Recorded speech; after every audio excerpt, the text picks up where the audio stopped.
right, ladies and gentlemen, boys and girls, welcome back to Members Only with Sub Messenger. This evening we have with us Dr. Gonzo. Welcome. Here. So this kind of So, Sub, what are we talking about tonight? I don't know. We're just kind of bullshitting around. I mean, I think there's one subject that everyone wants to talk about, and I kind of want to stay away from it. I'm not touching it. Yeah. I'm not touching it because you've already said it on the forum. You know how I feel. Unless the person was here and could respond. Nope. Yep. Okay, good. So we're on the same page.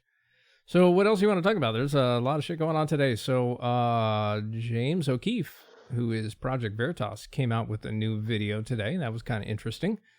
I don't know if you caught that. I did not. All right. Well, I guess I could pull that up. But basically, this is Project Veritas. For those of you that are not familiar, he was this college kid or whatever who decided that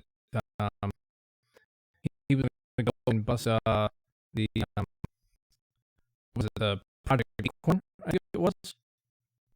When Obama was running for the presidency, and they were the community organizers. So when we hear about the community organizers, you know, Obama's a community organizer. This is Project Acorn, and these people were just doing all sorts of little kind of crazy stuff off the side.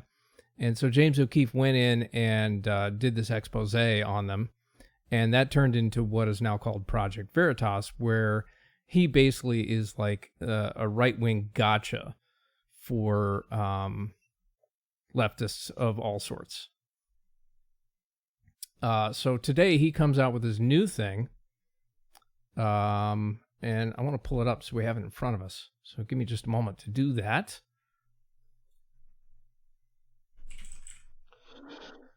On a side note, I was in a meeting today, and the people in the meeting were like really, really serious Republicans. And then like something came up, and I'm like, well, I'm mostly libertarian. And they looked really, really uncomfortable for a second. And then they're like, well, we're kind of libertarian too. But like there was that moment, that unspoken moment where we all knew I'm for abortion and everything else, and they kind of shuddered. And I was like, I don't care. Yeah, drugs for everybody. I don't care. It's always interesting when people are confronted with their actual beliefs, and you know, I mean, this is the traditional, like, you know, Thanksgiving faux pas kind of thing that happens, right? Like you think, you know, where someone stands and they come out and say something, and you're just not ready for it. Well, anyway, so this is Project Veritas that came out today. So let's take a look at this and talk about it together. So I'm gonna turn on my a little bit, but let me know if you need to turn up. Here we go.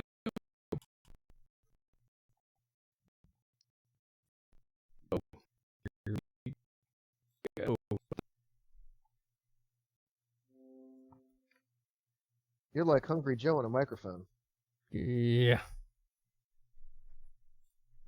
Okay, here we go. We got sound now. I've had the story for 3 years. I've had this interview with Virginia Roberts. We would not put it on the air.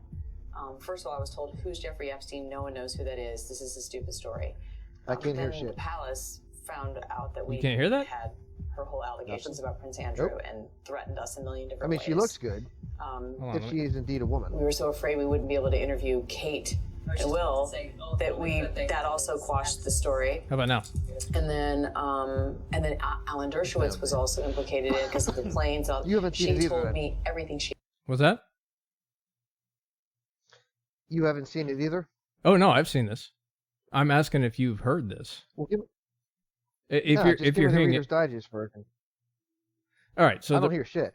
all right. So the Reader's tell me. Digest version of this particular story is that this chick who apparently is a host of Good Morning America, I think, at ABC. So apparently 3 years ago, she was working on this story on Jeffrey Epstein. For those that are not in the know, Jeffrey Epstein is the guy that famously committed suicide, quote unquote. Not to indulge in any conspiracy theories, but I'll let her do that for us. But so this is the guy that was running the private island full of underage girls that various world leaders and highfalutin businessmen were going and getting their rocks off. What, was it just girls or also girls and boys? I think everything we've heard so far is girls. Don't quote me on that. But, yeah, so this video talks a little bit about it because so this is an anchor woman that was trying to get this story aired 3 years ago, as she claims, and her source for this, or at least for some of this, was the lady that worked for Epstein, that was the recruiter, and found these girls and brought them to the island. Which you think wouldn't be hard. Like, that's not a hard job. Like, because there's always some girl at a bus stop coming off, and like, it doesn't take much.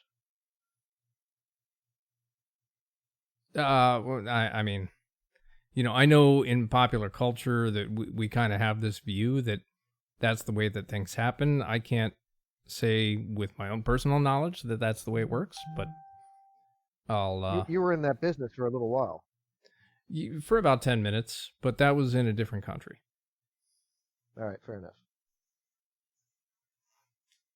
Hey, did I tell you that in the U.S., if a victim of human trafficking is gay, at least in the state of Florida, they can't be housed in the survivor housing with everybody else, and a lot of times they don't get housed. Did I tell you that? No, you didn't. The second part is kind of interesting. The first part is kind of understandable, right? And we can go into a long discussion about that, but the second part is you're not going to house them at all. Well, that seems a little bit messed up. Yeah, and it's government money, so you think like these houses are private non-profits, but they receive government money, and then they turn away the gay victims of human trafficking, and that should never happen with government money. Like, no, you're going to take anybody we send you, and maybe you give them a different room if you got it. I don't understand it, however that works out, but that's just bizarre. That's shocking in 2019. Yeah, I've got to agree with you there. That's if you're gonna shelter someone, protect them, then you've got to have the facilities to do it. Where does that money come from? I don't know. But if that money is being limited by some sort of law or something, then there's definitely some recourse there to be had, I think.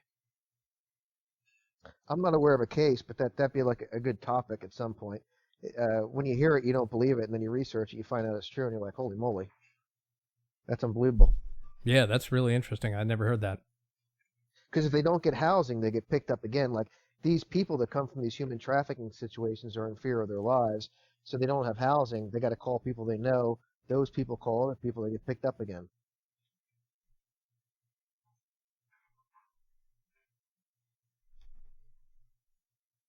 Yeah, that's a shame.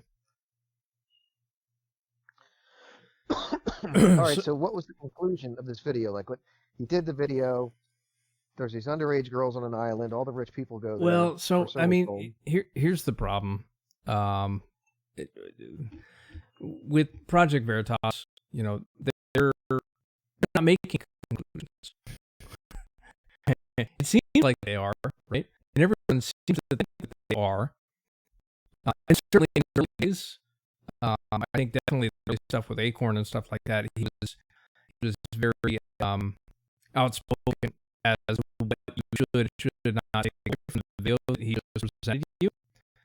And by the way, so most of the time he does these undercover videos, right?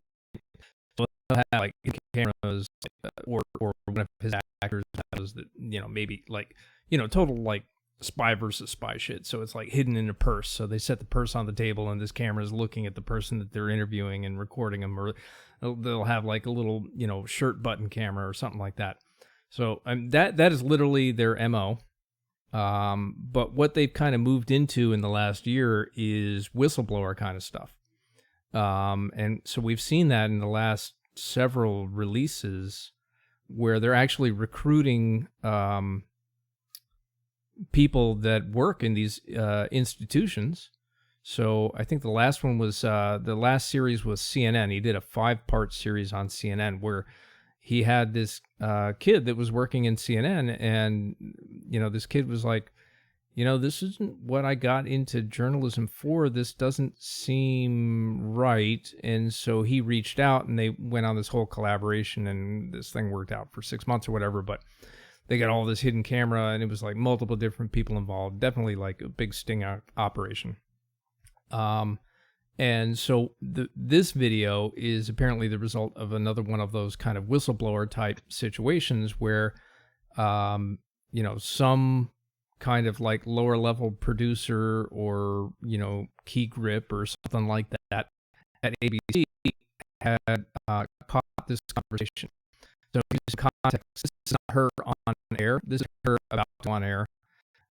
And she is chatting back and forth with her producer on a quote unquote hot mic, and just relaying this whole story about Epstein and how she sold this off because she had the story ready to pop 3 years ago and it got squashed.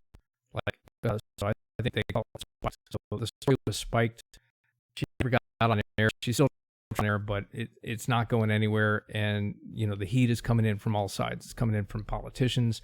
It's coming in from executives within the company, although she doesn't name names in this video.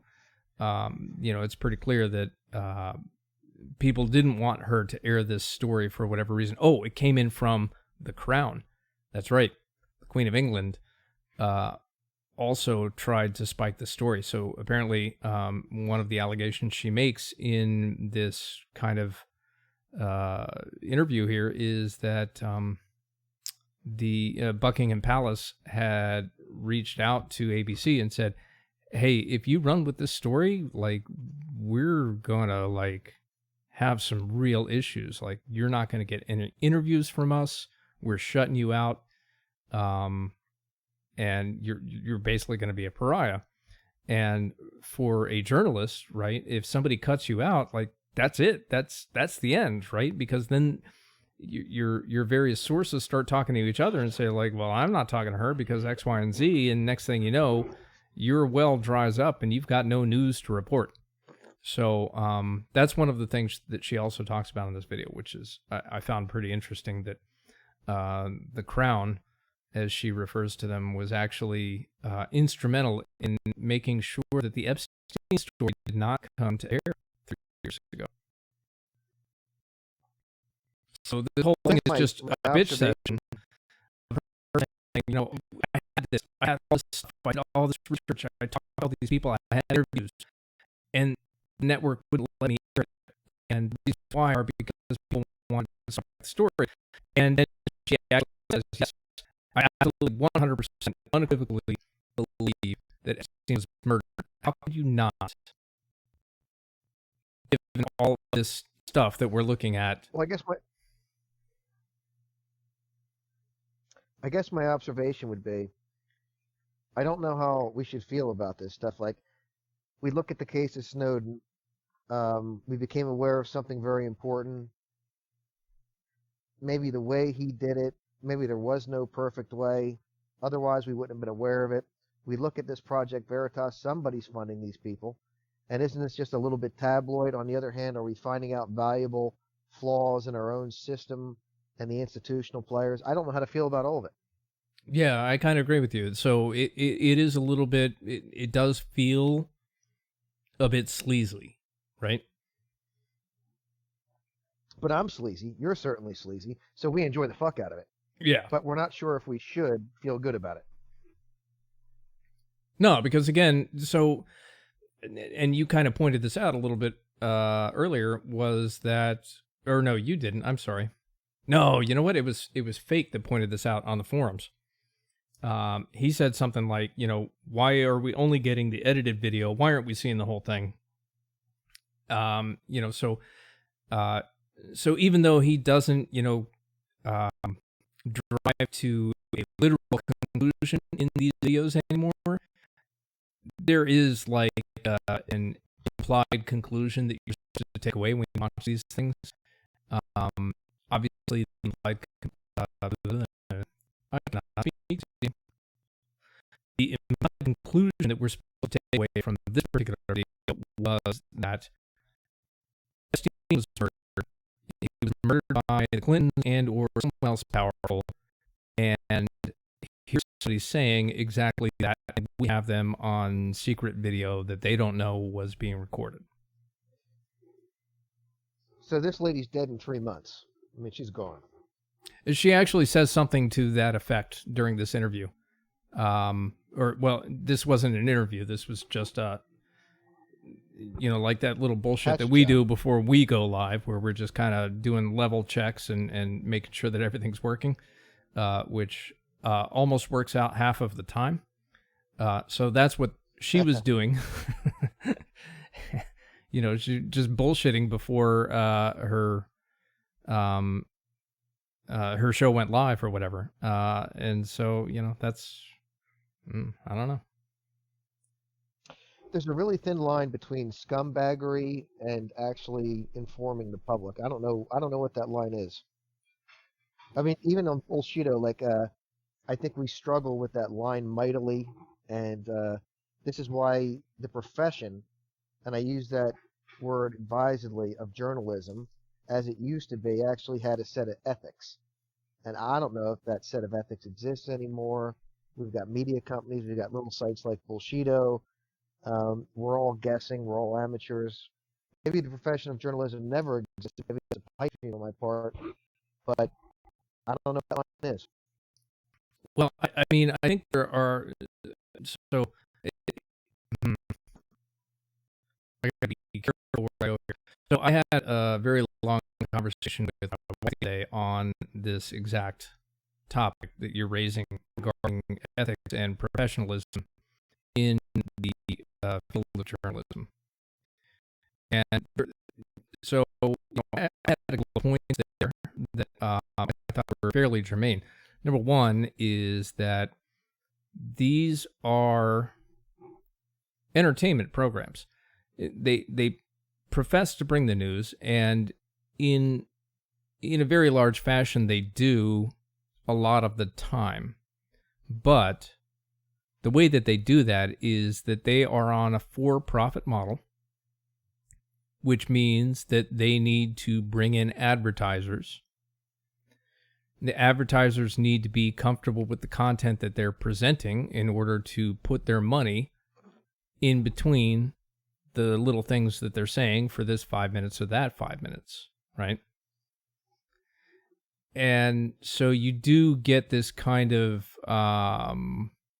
sensationalism built in, because the way that the news agencies like ABC, NBC, Fox, CBS, CNN, MSNBC, whoever else, right?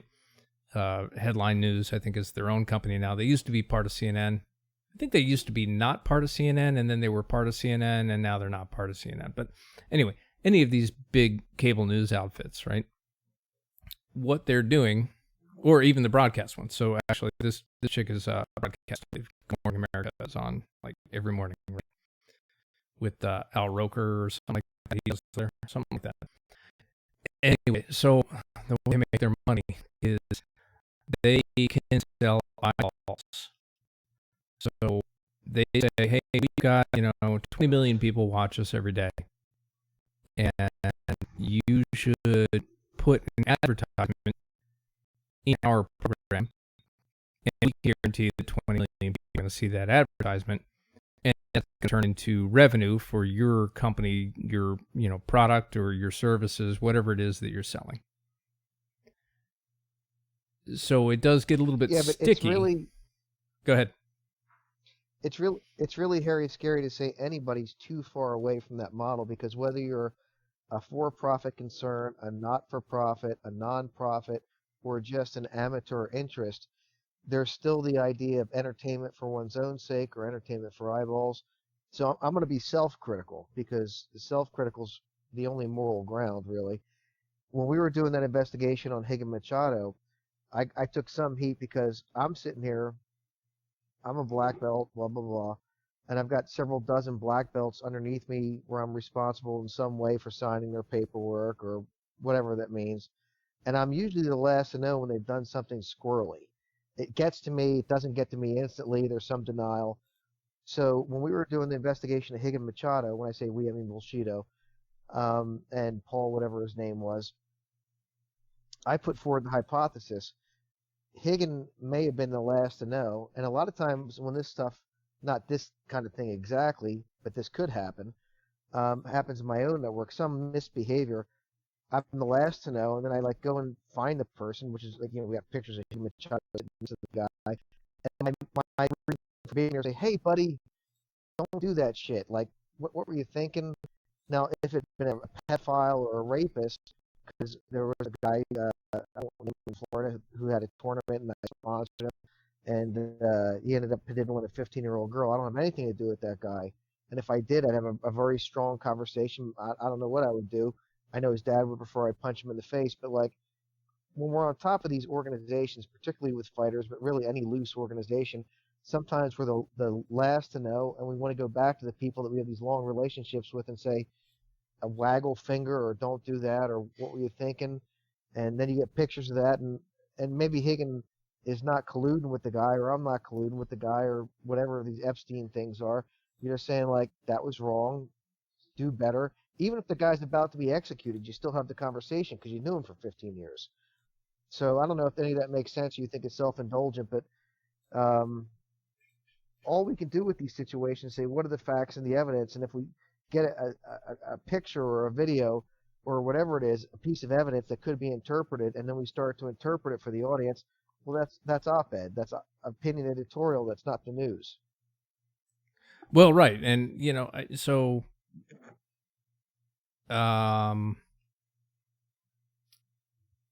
I kind of think, I'm not 100% sure, and don't criticize me on this. Obviously, I have a bias. I kind of like Project Veritas and what they were trying to accomplish. I think that they do go a little bit sensationalist, but no more so than anyone else.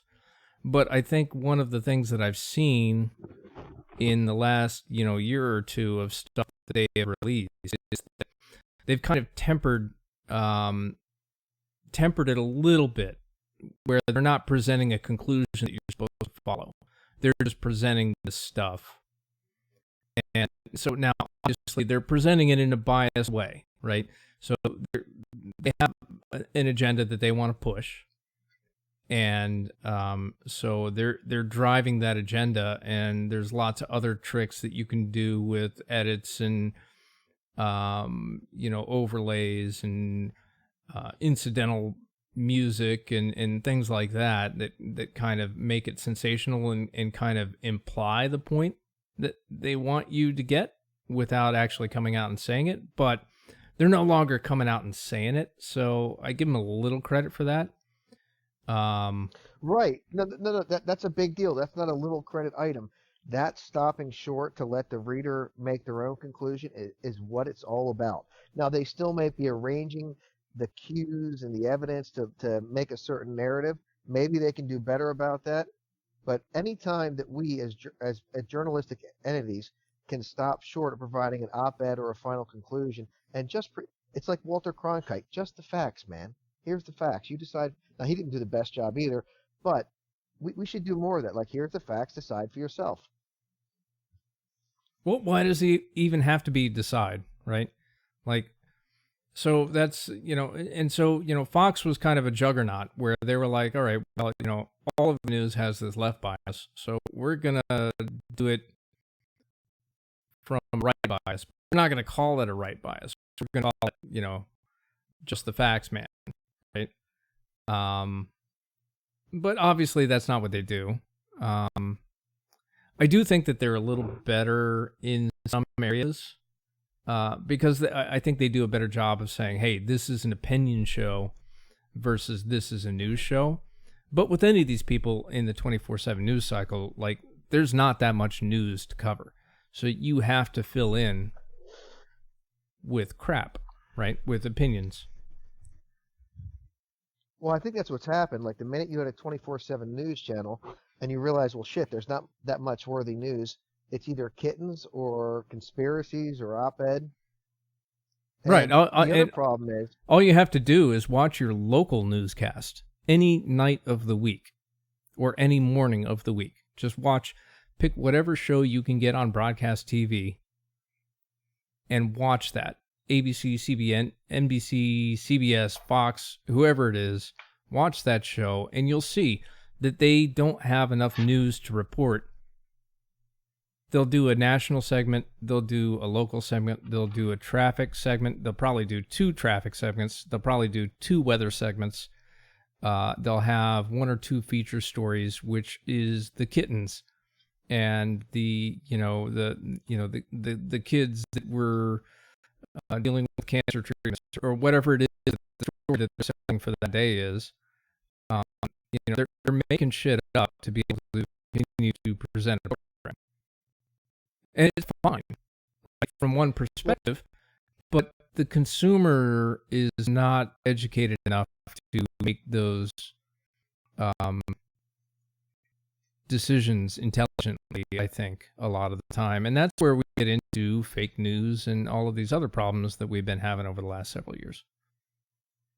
this was a very old argument on the merits of a republic rather than a democracy regarding, is the rank and file going to be interested enough, educated enough, motivated enough, blah, blah, blah.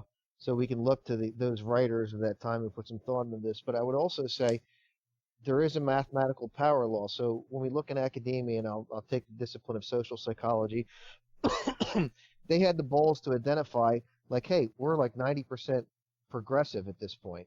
We can't attract conservatives into the discipline, and that's a crisis, or that's a problem, or whatever you want to call it. And that was really a bold move. So we have to recognize that whether it's academia or the media, there's going to be certain power law effects that occur where what is selling or attracting eyeballs of the demographic that will listen to that particular type of news and actually take action may have a particular bias, and they want to be fed that bias. And then does that leave an obligation for some player or any journalistic entity to say, we have to give some attention to the other side? I don't know. I mean, that's why on the site we had the GoFundMe, and I was like, can you at least present the other side? It's not even that I believe in the other side, but it's got to be discussed. You can't have one side without the other because it's not news. Mm-hmm. Then at that point, it's propaganda. Right. So let me circle back on that a little bit because you touched on it, and I want to just kind of belabor the point. These are exactly the kind of issues that the Founding Fathers dealt with, and this is why we have a representative democracy and not a full democracy, right? This is why we have things like the Electoral College, because they understood the dynamics of how misinformation can propagate through the what's the word? I can't think of any words tonight. I'm word free. The electorate.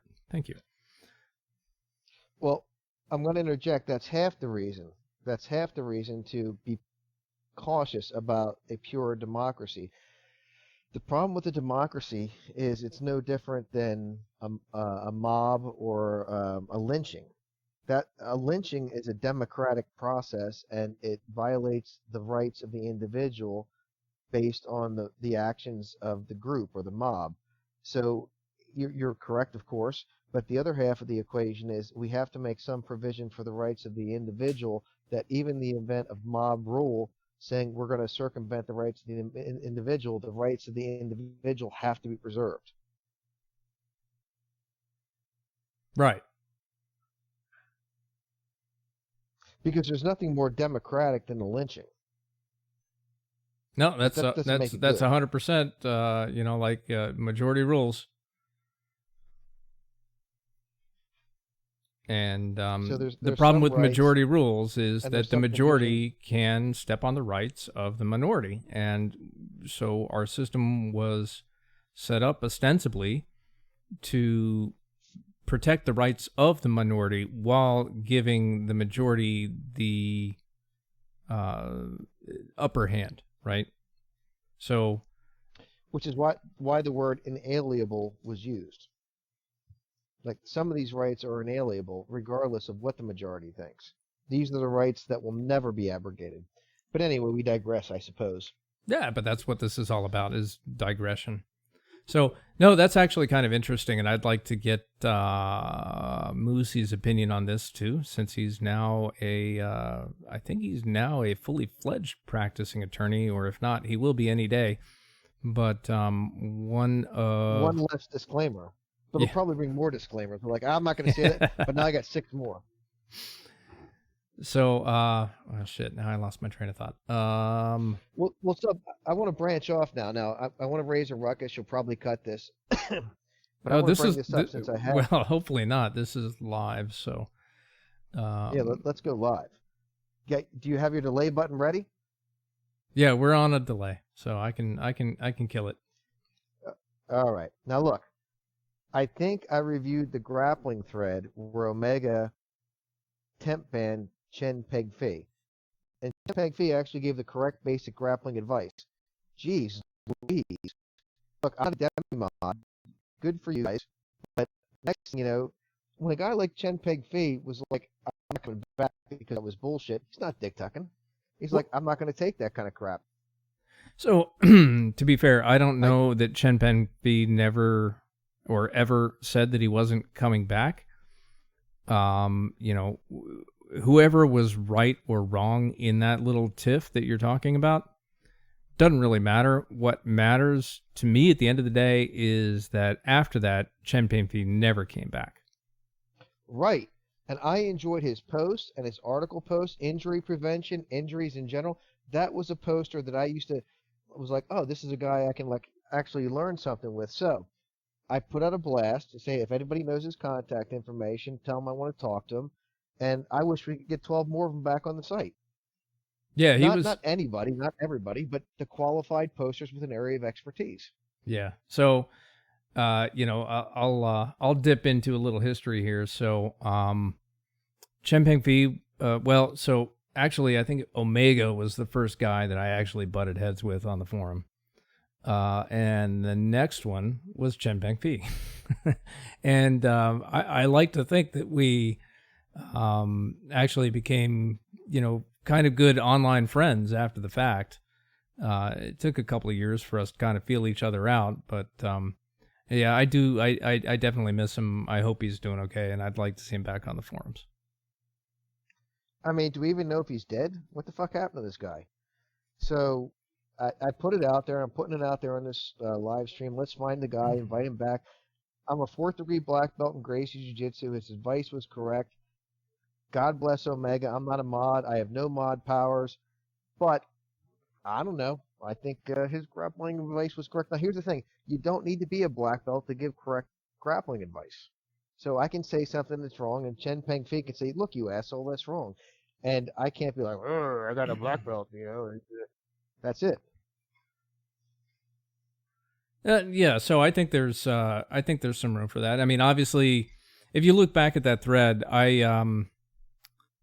I think I was the first responder on that thread, and I came through with something because I thought the guy was doing, I thought he was talking about getting Ezekiel choked, and apparently that's not what was going on, but that didn't come out for a couple more posts. So, I basically said the same thing, like, hey, you're, you're on the bottom playing defense, and, you need to work your way out of that. I guess some guys come up through the ranks and that's all they do is just play defense all the time. But you got to get aggressive and you need to be able to take initiative and seek opportunities to improve your position. And obviously. So apparently that was not what was going on with this guy at this point in time that he made the post. Well, the interesting thing, and I'm on a tangent, like if you're Sakuraba, you have no defense. You're just going to get in a position, invite the guy to make a mistake, absorb as much punishment as you have to, and then eat his liver. So you can do that. And then like there's the submission before position, which for a beginner is an excellent strategy, which is what I think Chen Peng Fei was saying. Saulo Rivera, so many other people. I mean, it's actually a household phrase in the grappling community, submission grappling anyway, submission before position or position before submission. So anyway, the bottom line is, well, that was silly. Can we get the guy back? He made some good posts, and God bless Omega. But I love picking on him. I love picking on Omega for a number of reasons. He's a pug. By pug, I mean pugilist, a guy that likes to fight. Mm. So he can talk about fighting. You know, I like that. On the other hand, there's guys like Chen Peng Fei that are like kind of analytical, and they're also educated, and I love their posts. So we need both. We need the guy that's in charge of ops. That's Omega. We need the guy that's in charge of analysis. That's Chen Peng Fei. They're both equal. All right. So here is the flip side of that. So I'm going to go devil's advocate on you here. Hit me. All right. So Chen Peng Fei basically rage quit. He was on a temp ban. Yeah, here we go. Yeah, so he was on a temp ban for Omega for I don't know what 3 days or whatever the hell it was. I was only kind of sort of peripherally gauging that situation, and so like once another month, so like if like JNP or Fake or whoever steps in, I'm like, all right, well, they're stepping up, they're going to handle this situation, so I don't need to. So this is there's not a reason for us to get in a fight over what is transpiring here or there. So Omega had it, and obviously he's senior to me in basically every way possible, except for technology. Why is he senior to you? Explain that to me. Why is he senior to you? Well, he is more experienced in martial arts overall, period. I respect that. Okay. I'll take that one. So that's a number one. He's well tenured on the site. He's one of the original members. I don't think he has founder status, but he's one of the original members. Well, that doesn't matter at all. Founder status don't matter. Well, it does from the perspective of when you're talking about a position of authority of him being a moderator, right? This is the business that Bullshido is in, as far as I can tell, and I might be wrong. I apologize. You're a site that provides a public service, and we had the Facebook page and the Facebook other thing. I don't know what to call that other thing. It's not the group; it's the page. We got the and then we got the group and the page, and we've got the main site, and then we've got the forums, and then we've got Sociocide, which is redheaded stepchild. And the sites and the Facebook group page, maybe not the Facebook page. That's an artifact of user-generated content, and Chen Peng Fei was an excellent generator of user-generated content. So that product, that line of product, as both him being a customer and him being a provider in this gift economy, was very, very high. Now, anybody else that's a founder or a site owner, the site owner can do what he wants, but you got to understand the business that you're in is generating user-generated content. Omega does a good job of that. He's a pug. Chen Peng Fei does just a good job. And this thing with mod powers, it's to facilitate that, not to like make authority. It's to maximize the production of user-generated content that is engaging and of high quality.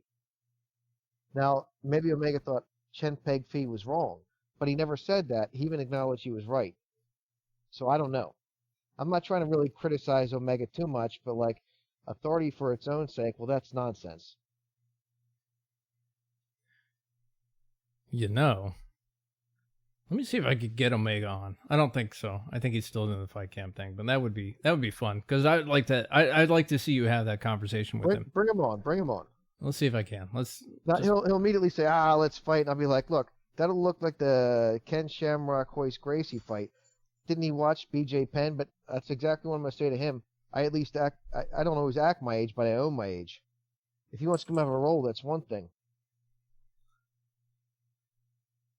Yeah, he's not online right now, I think. Let me just try.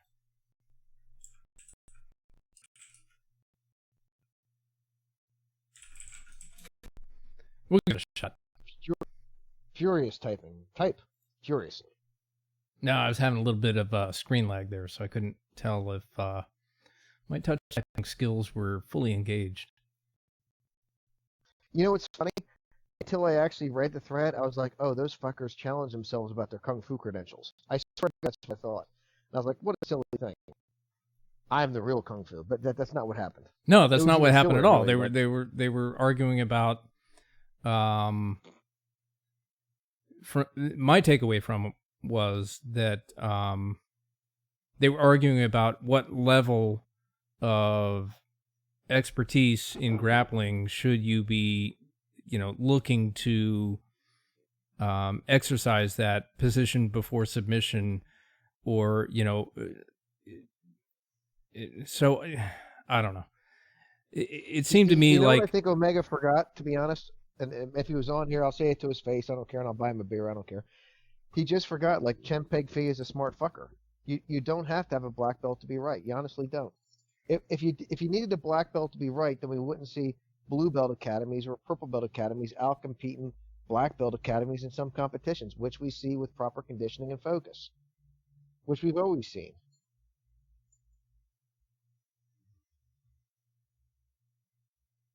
Yeah, I think he's maybe not online right now. So, But anyway, bottom line is, I hope the crazy Hawaiian comes back. I like this post. I like to see pictures of Hawaii and the fish. oh yeah, And I'd like to get more he's got quality some posts wonderful pictures of around the islands and stuff. And I enjoyed talking with him about surfing because I was I kind of geeked out on surfing for about a year. We had some friends that were that are big surfers, big surfing family, and we were friendly with him for many years, and we started going to the beach with him, and I was like, oh, I can maybe try and surf, and so I got like really big into that for a while. You probably know a lot of the Valley Tudo tradition we have in jiu-jitsu. Not all of it, but a lot of it came from fighting for surf spots on the beach in Rio de Janeiro. So that part I didn't know. I am obviously aware that surfing is really, really big in the overall BJJ community, but I didn't know about turf wars. This created some massive fights, like to where like the jiu-jitsu academies that would normally be rivals would band together to like fight the luta livre guys or the judo guys or the other guys. And there's a famous fight where Rickson Gracie is like rubbing sand in Hugo Duarte's face. And the story is that Hugo Duarte said something about Rickson's wife. That's all baloney. They were just on the same surf spot and they went at it. And that kind of thing happened all the time. And that actually brought a lot of martial arts technique because it gave them a reason to fight, which I guess in that sense was a good thing. But that's what surfers do. They surf over surf spots. I'm not a surfer. I went surfing for a little while. I was terrible at technically, but I was part of that boat culture for a little while, and that's what surfers do. They have their spot, they're tutorial, and they fight over it. Yeah, I could never get the sail up, so I gave that up pretty early. I do like to sail though. Yeah. Well, I'm no good at it. I'm much too blue to have much experience at it, but I had a hair on my ass, unlimited lifespan, and money. I take my kids sailing because that's a very nice thing. It is a lot of fun, and it's a real learning experience because you have to deal with how do I want to say this? Like, you have emergent situations that you have to deal with, which means you got to be in the moment. You have to have the experience and the wherewithal to address that situation because it could quickly turn into a life or death kind of thing. Did you ever see that movie Joe versus the Volcano? I think once when it first came out. I'm not going to profess to have any memory of it. I feel like I saw it though. Yeah, there's just something to being on the ocean with the moon or the stars or the sun and the clouds and the wind, and that may not be our natural state, but holy shit, that's a way to get close to nature right quick. with all of its terrible ferocity, but all of its beauty and wonder at the same time. Yeah. So when I moved back here to Texas, one of the most immediate things that I noticed, and even though I'm, basically, I'm in the burbs of Austin, but I was in the burbs of, whatever, I guess you would call it West Palm.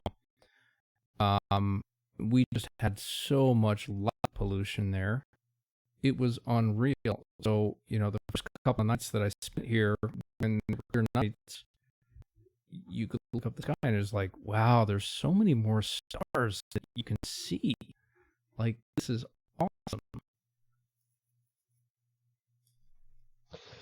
Well, Sub, as a workaholic, there was many a night I'd roll back to my property, I don't know, sometime 11 o'clock, midnight, 4 o'clock in the morning, and I'm on some acreage, and I'd look up at the stars. Well, I guess I'll be reporting that back to the aliens because that was the best part of my day. I never get tired of that. Yeah. So I can't wait here. So what else we? So I'm really excited to hunt this year. Go get something. For the past 2 years, the amount I've hunted has been like bupkis. Just total workaholic. I got a hunting lease. It's like a boat.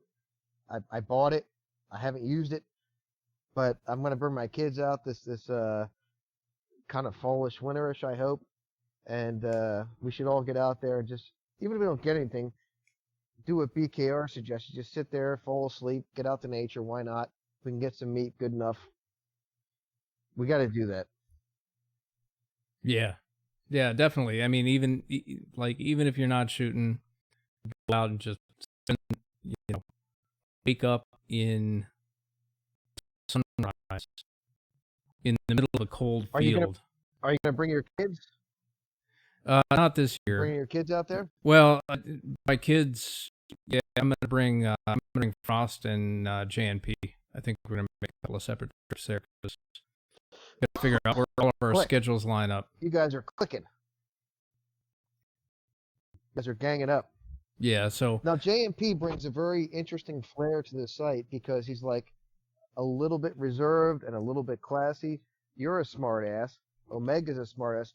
It is fake is like he's a Indian Gita quality smart ass, but JMP has a little bit of class. But if I had and I almost called him, you're gonna Facebook him and all that stuff, and say like, look, you come back on the site, but everything's confusing because a lot of the other mods are smart asses. You're not a smart ass.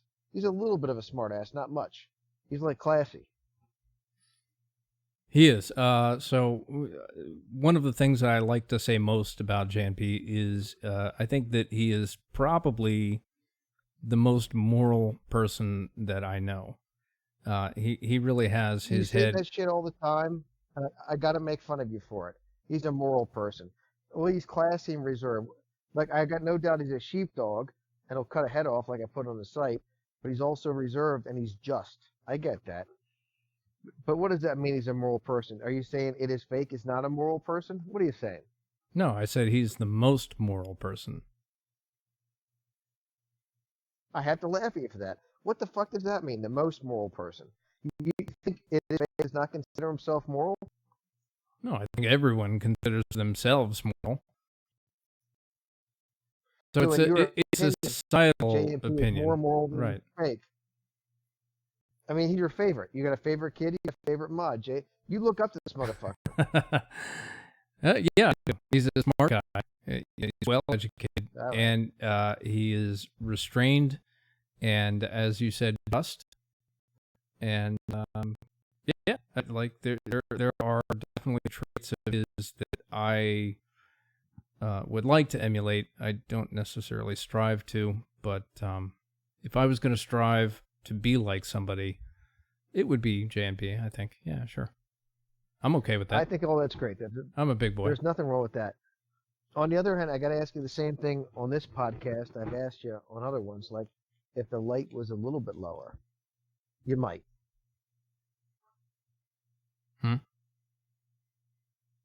If the light was a little bit lower, it was just you and J&P out there hunting.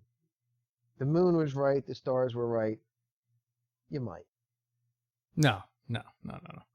I'm not sure exactly I where. mean, I'm not exactly sure what the implication is there. I could think of at least two, and they would both be no. I'm not making any. I'm just. You respect the guy. You admire him. Sure, why not? It's not against the Right. law to have a role model or It's someone that you definitely look not up to against you. the law. Yeah. Oh, there's only a couple states where that's against the law. Well, give it time. They're working on it. In Florida, I think fellatio and all that stuff is sodomy. We have a sodomy law. Believe it or not, I gotta check. I think we still have that law. I think we do still have a couple of weird laws here, but I think they're mainly have been either just abandoned as far as enforcement is concerned, or have been completely overturned. I'm not really sure. I have to look that up. Well, they should be overturned. I mean, like I'm kind of libertarian. Like, if it ain't in the Constitution, let it go, man. It's like that Frozen movie. Let it go. Yeah, absolutely. Jesus. Yeah. So, and we all kind of get down So, with Sub, on another topic. Go ahead. Another topic. So there's this the Sig Sauer 365. There's the Springfield Hellcat. Are you eyeballing these pistols? Like, what do you think? What do you know? No, I mean the thing. So I've got what the hell was that thing that I shot last year that I just fell in love with? My cousin's got a couple of them, and it's like a Glock, but it's not a Glock. Damn it, I can't think of what it was now. Time for the plug for Yeah. the Ruger American pistol. It's got no third-party support.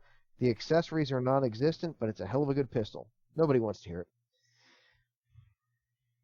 Well, you know what? I think most production pistols are good pistols, right? So I watch a lot of gun videos, right? So I've watched over maybe 10 years or so, I've watched a lot of videos about the High Point 9mm. I think it's the C9 is the model. And Is it the new one? No, it's the same one that they've been putting out forever. They And put this new one on there. It's got a threaded barrel. It looks nicer. Like, to me, it's a great truck gun. You put it in your truck or your boat. If it's $200, if it gets stolen, you don't care. I mean, you care a little bit, but not too much. well, yeah, that's exactly the thought with C9. Like, $150, $170, whatever it is, you're not gonna be too upset if somebody breaks into your truck and steals it. But it's reliable as hell. It's a tank, so it's not something that you would want as like an everyday carry. But yeah, here you go, the C9. So yeah, look, you got Hickok doing it. You got. We had this case in Florida where somebody had their car broken into and their pistol stolen. And would you believe it? And a lot of our sheriffs are not on this side, but the local sheriff and the judge said, that's a means or a qualification for an invocation of the red state laws, the red flag laws. You secured your pistol in your car. It's got glass windows. That wasn't reasonable. We're going to come seize all your other guns. Because even if you put your pistol in your car, even if you put it in a safe in your car, that's a glass box, not reasonable. And all of a sudden we're like, shit. That's a whole new paradigm. Yeah, so red flag now you laws. can't- That's a whole episode that we need to do to talk about those because it's evolving law, and even if you went in with the assumption that lawmakers have had the absolute best intent and meant to protect lawful gun ownership, there's all this stuff that's left open to interpretation, and you can get into some really nasty scenarios, as you said, where so it's a glass box, but your house is a glass box, basically. A Like, glass box. like any, I mean, so here's the thing. I would say like There's the letter of the 90%, law. I would say 90%, maybe even more, of residential locks I can pick, and I'm not even really good at it. So, and, Well, and that's there's no not such even thing that's as not even the security. fastest way into the house, because you just break a window or whatever, right? So, if you're going to extend that to, hey, it's in the vehicle and that's not reasonably secure, well, then it's not reasonably secure in your house. And so, Unless you have yeah. a gun safe. Well, even if you have a gun safe, I mean, all you need to get into a lot of these saves is a circular saw with an all-purpose blade. A sawzall. You can get into these things pretty quickly. Now you're just being hurtful. So yeah, so there's it's keep the honest people honest. So it's a little bit Well, this is kind of the disingenuous point. when the laws come in on the other side and say, well, this is not reasonably secure. This is an evolving set of laws and perception, and then there's that little bit of paranoia or conspiracy theory, which doesn't mean it's false, which is they just want to take away my guns. So if a neighbor makes a complaint, a disgruntled family member makes a complaint, if I make a bad joke on the internet, next thing you know, I may have a lot of investment in this set of property, and it may be a business investment or a personal investment. All of a sudden, I got the king knocking on my door saying, we're going to take that property. Ha, ha, ha. And I don't appreciate it. I mean, no, I've got that is some something that concerns with I have personally witnessed with people that I know, is that they are afraid to talk about guns online anymore. I mean, we've seen this on forums itself. Like, people don't want to talk about their guns because they're afraid of these red flag laws. And like, Right. So I've got my kids. Nothing would please me more than if my kids qualified for a shooting scholarship. But I actually made sure to have a meeting with the principals, the assistant principals, saying I want my kids going for this low injury. It's a nice scholarship, and I don't want them stigmatized. And I'm even saying that, like, geez, did that just get my kids on a list? I don't know. I don't like it. well, it's also a little bit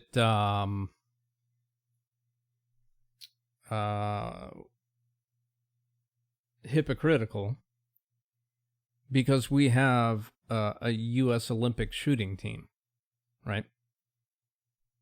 It's an Olympic sport. It's a lifetime sport, and it's a nice basket of college scholarships. So when my alma maters, and I've got like a few of them that call me now, I'm like, the only way I'm making a donation is if it's to the shooting team. And they're like, ah. And I'm like, well, fuck you. You're not getting my money. You're stigmatizing those athletes. I'm here to support those athletes. Hey, by the by, do you remember the other day when I told you, like, I was going for that EPON and I got picked up on my neck? Yeah. So bring up your browser, go to YouTube. So did you bring up did you Hector take my advice on Lombard. that? No, fuck no. It was great advice, though. I went and got a massage, and I just laid off of grappling for 2 days, which is what I always do. But I do have it in my mind to go to a chiropractor, but it's such a pain in the ass because they usually throw all that bullshit on you, and I'm like, I don't want to hear about it's either the Christian Science or it's the, you can cure your common cold with your spine, and I'm like, can't you just pop my neck? Right. And so, just for clarification, I did say that in our conversation, like, don't buy into the bullshit, just go to the adjustment and you'll feel better. Right. So where am I going? You did. But let me go to YouTube and type in Hector Lombard versus 7-footer. That's my judo student. Now, Hector tossed him, but Hector's an Olympian. And by the way, Hector's a total gentleman because when we got down to we were at a judo state tournament, the Florida tournament, and nobody would grapple my guy because he was big. But Hector Lombard, who had already went through his division, as a courtesy, gave him a match, and he won the match. But it was a nice courtesy for us that he even gave my guy the match. And by the way, depending on which video you go to, it says Hector Lombard, 7-foot giant, 300 pounds, and this guy, Nick Sweeney, he's 380 when he's on diet. All right, here we go. So either Hector Lombard throws 7-footer or Hector Lombard versus Giant. That's my guy. All right, here we go. I'm gonna turn this down a little bit, and let's make it big.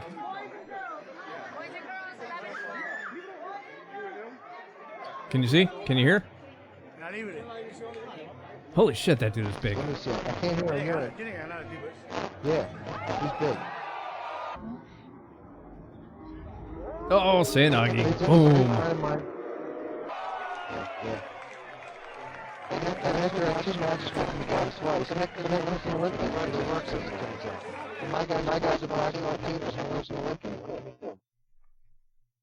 Yeah, apparently my internet provider does not appreciate me running multiple streams at the same time. So say again? So you know, when I do Nagi call me throwing practice with guys, sometimes Randori, but the thing is, he's big enough to where if he locks on a rear naked choke, my feet will like do that thing on the ground, they don't reach. Yeah. That's just what happens. Wow. So yeah, that makes a lot more sense now that you show me video with this guy. So that's the guy that had you on the And the thing is, yeah. So when you do Randori with a guy with that big of a size differential, you have to move sideways. That's a big thing. You move sideways, and it's just proper. But the other thing is, they're so much bigger than you. You actually have to really slow down. You can't be in a rush. You have to wait for them to step. And if you don't, they're not in the right position. There's no Kazushi. You're not in the right position, and then bad things happen. But I mean, it's living proof. 4th degree or whatever, Sandan and Judo, it don't matter. Like the other guys are black belt too. That's it. Yeah.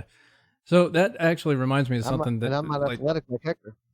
I really enjoy watching like heavyweight boxing because these guys are just so big and so strong that, number one, you know, they don't usually have the cardio and endurance that you would see out of like a featherweight. You know, they're not moving fast, right? So, but they're also dealing with, you know, it's like nuclear weapons versus machine guns. Like, you know, a right cross comes across, you're going down. That's it. It's over, right? So you see a lot more strategy and a lot more nuance in the way that, you know, the bigger guys move. It's an interesting case example you make because on either side of the bell curve, the super lightweights, those super lightweights are so technical and fast. And then on the other side of the bell curve, you have guys that the ability of a skull and a brain to absorb a shock doesn't scale up like the ability to deliver power and punishment. And then you got guys in the middleweight or the middleweight upper quartile like Roy Jones, and they're just phenomenal too. So I mean, in every part of the sport, you're a phenomenal athlete, but that's part of the fun is appreciating what each one of those kind of components of the bell curve has to offer. Mm-hmm. And they're all great. Absolutely.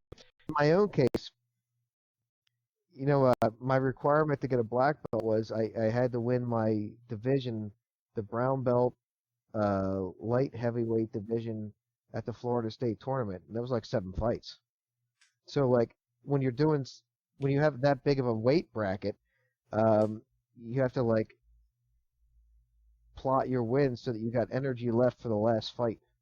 That's its own kind of thing. Right, yeah. I mean, we don't see a lot of that anymore. UFC is kind of taking that away. Well, that wasn't actual fighting. That was just sports grappling, but you get my point. Like, you got to have enough left on the last one to actually go the distance. So you're like playing points and whatever the gamesmanship and all that crap. Right. So the early days of UFC, it was more bracketed, right? And today it's like, all right, well, you might fight 2 or 3 times a year and not on the same night, right? Nobody fights on the same night. Like, when does that happen? So there's something lost, I think, in the sport by doing that. I think that you can make arguments on both sides. I just went to a UFC in Tampa, and the athletes were fantastic. And the rule sets are frustrating for grapplers because they stand you back up, but they still provide a lot of entertainment for the crowd. The fighters are there to suffer. They're not there like, at the end of the day, it's not about who's the better fighter. It's about what's the better show. Well, yeah. And now we're full circle back to the news. Yeah. Well, right. So I think that maybe that's a nice closing point. We came back to the full point. There's a power law. Everybody wants their money. Everybody's corruptible. I hate corruption, especially when I'm at the top end of it. I'm at the top end of it, I don't mind so much. Well, Sub, here's the deal. I got a black belt of mine with cancer. Is a life partner's pinging me. I got to go contact her, make arrangements to go see him. But I've enjoyed being on this podcast. I apologize to anybody offended, but not too much. I really don't care. And as always, you're a scholar and a gentleman. Hey, as always, it's a pleasure to have you on. Thank you very much. Good luck, and I don't even know what to say. Like you deal with some hard cases, and I wish the best for all of them. And thank you for that. And this has been members only with Sub Messenger for Bullshito.net. This is Sub Messenger and Dr. Gonzo saying good night. Good night.